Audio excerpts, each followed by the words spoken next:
اهلا بحضراتكم جميعا. حضرتك بتشوف الفيديو ده يبقى الف مبروك لحضرتك.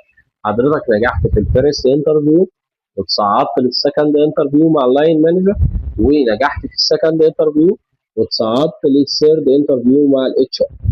والفيديو بتاعنا النهارده هو عن اسئله الشائعه للاتش ار، وايه هي الاجابه الانسب ليه اللي تخلي حضرتك يقول لحضرتك في نهايه الانترفيو الف مبروك لحضرتك، حضرتك بقيت معانا وهتمضي. طيب قبل ما نبدا في الاسئله عايز اقول لحضراتكم حاجه. اول حاجه عايز اقول لحضرتك ان احنا بنهايه اسئله الاتش ار هيبقى في مفاجاه هتفرح حضراتكم جدا، هتساعد حضراتكم في اجابه الانترفيو الخاصه بالاتش ار، وهتفرق جدا مع حضرتك. كل اللي مطلوب من حضراتكم انك تفعل الجرس وتشترك في القناه، تعمل لايك على الفيديوهات عشان يوصل لحضرتك كل الفيديوهات الخاصه بكورس ذا 90 days in the life of the medical rep، وفي نفس الوقت توصل لحضرتك المفاجاه اللي هتساعد حضرتك في اجابه الانترفيو الخاص بالاتش ار. طيب الحاجه الثانيه اللي عايز اقولها لحضراتكم ان قبل ما حضرتك تعمل انترفيو مع اي حد لازم حضرتك تفكر هو عايز يقيس فيا ايه، والاسئله بتاعته ديت الغرض منها ايه عشان تقدر تجاوب الاجابه الامثل. فالاتش ار دايما بيقيس قوه الشخصيه. هل حضرتك عندك قوه شخصيه وهتقدر تستحمل مصاعب الشغله وهتقدر تنجح ويبقى عندك اصرار على النجاح رغم كل الصعوبات اللي هتقابل حضرتك، ولا من اول ستريس هيقابل حضرتك هتقدم استقالتك بعد شهر او شهرين؟ هيبقى محور اسئله الاتش ار كلها بتدور حوالين. طيب نبدا الاسئله مع بعض، يلا بينا. اول سؤال، حضرتك بتقدم لوظيفه الميديكال. حضرتك تعرف ان الميديكال ريب ده بيقعد بالساعات في الشارع في الحر بيلف على رجليه عشان يعمل زيارات الدكاتره. حضرتك بتعرف ان هو ممكن يكون في زيارات متاخره جدا بالليل ولازم يزورها. حضرتك تعرف ان في اسيستنت اللي ممكن تكون بتغلس عليك وما بتدخلكش للدكتور بسهوله. هيبقى هو كده بيقيس جديه حضرتك للشغل واصرار حضرتك على النجاح رغم المصاعب اللي هتقابل حضرتك. فهيبقى الرد ايه؟ ايوه يا دكتور انا عارف كل المصاعب اللي حضرتك بتقول عليها دي، وانا عايز اطمن حضرتك ان انا بالفعل نزلت مع زميل ليا بقاله في الكارير اكتر من سنتين، وقابلت كل الحاجات دي خلال اليوم خلال شغلي معاه. ولكن انا باكد لحضرتك يا دكتور ان كل الحاجات دي تعتبر ثمن بسيط في مقابل لاصراري على النجاح، ان انا اقدر انجح في الكارير واقدر اترقى فيه واقدر احقق رقمي واحقق الانسنتيف واحقق عائد مادي محترم من الكارير ده. فبالتالي كل اللي حضرتك قلت عليه ده ثمن بسيط مقابل اللي انا في الاخر بسعى عليه واللي عيني عليه. فده يعتبر الاجابه الانسب للسؤال. طيب السؤال الثاني، حضرتك بيئه الدواء بصفه عامه تعتبر معروفه ان ايقاعها سريع، التغيرات اللي فيها كتيره.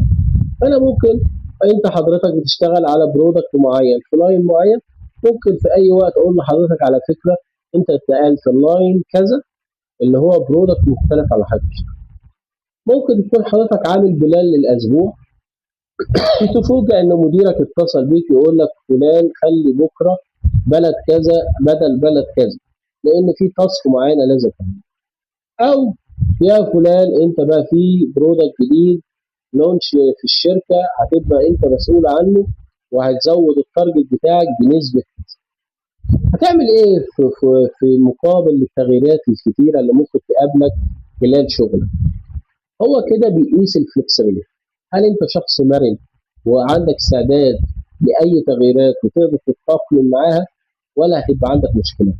فهيبقى الرد اللي انت هتقوله ايوه يا دكتور طبيعه الميديكال ريب لازم يبقى مرن ويبقى يقدر يتاقلم على اي تغيير يقابله.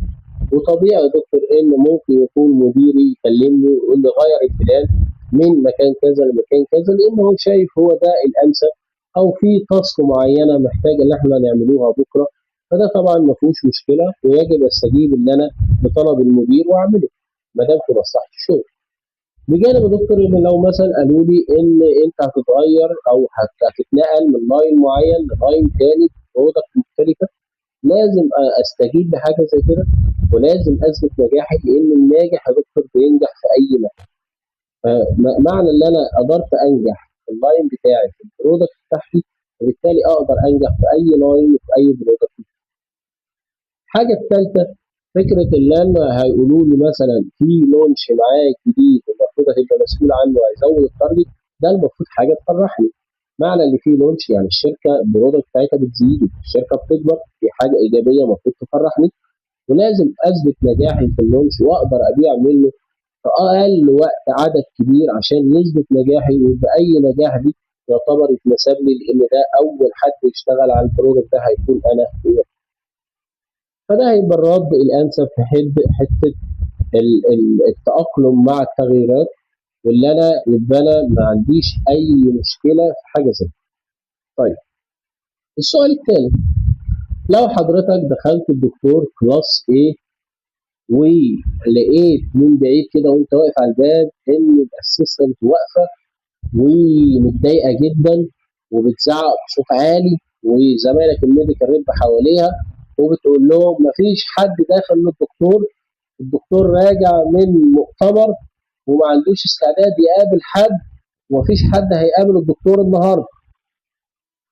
فانت بقى هتتصل الموضوع وتاخد نفسك كده وتيجي نازل من على السلالم وتقول بقى نبقى انا ازوره في وقت تاني تبقى الدنيا هاديه، ولا هتعمل ايه؟ هو كده بيقيس استسلامك لاول رفض، وبيقيس ذكائك الاجتماعي، وبيقيس اصرارك عنه. فالمفروض هيبقى الرد لا يا دكتور، انا طبعا اول ما اشوف حاجه زي كده هدخل مش همشي ولا حاجه، وهقعد وهنتظر لغايه ما تهدى خالص. ما ينفعش اكلمها وهي بالنرفزه وبالعصبيه.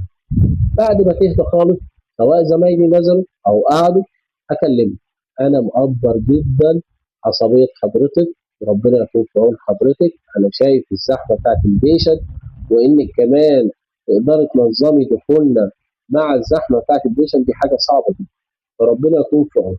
انت كده امتصيت غضبها، انت كده حسستها ان انت مراعي ومقدر عصبيتها دي مش من فراغ، فهتبدا تهدى وتسمعك، وده المطلوب.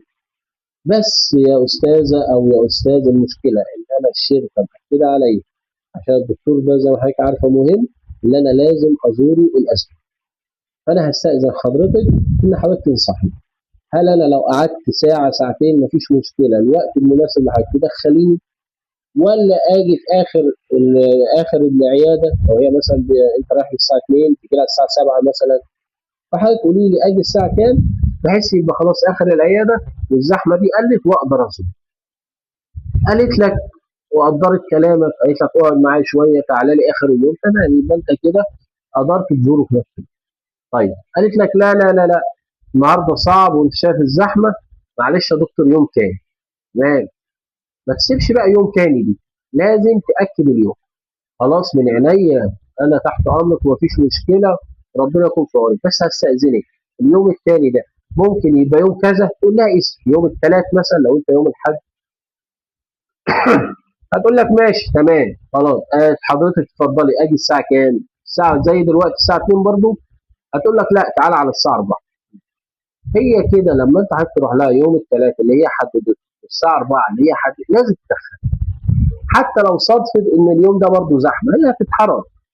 فانت كده ويا سلام بقى لو جبت لها معاك بقى شوكولاته ولا جبت لها حاجه معاك، يبقى انت كده حسنت الريليشن مع الاسيستنت، وفي نفس الوقت الزمتها ان هي تدخلك للدكتور وما ضيعتش زيارته. فدي اجابه الانسب للسؤال الثاني. ان شاء الله هنكمله بقيه اسئله الاتش ار في الفيديوهات اللي جايه ان شاء الله. باكد على حضراتكم ان شاء الله ان انتم تشتركوا في القناه، تفعلوا الجرس، تعملوا لايك عشان كل الفيديوهات توصل لحضراتكم. كل التوفيق لحضراتكم، نتقابل في الفيديو الثاني ان شاء الله.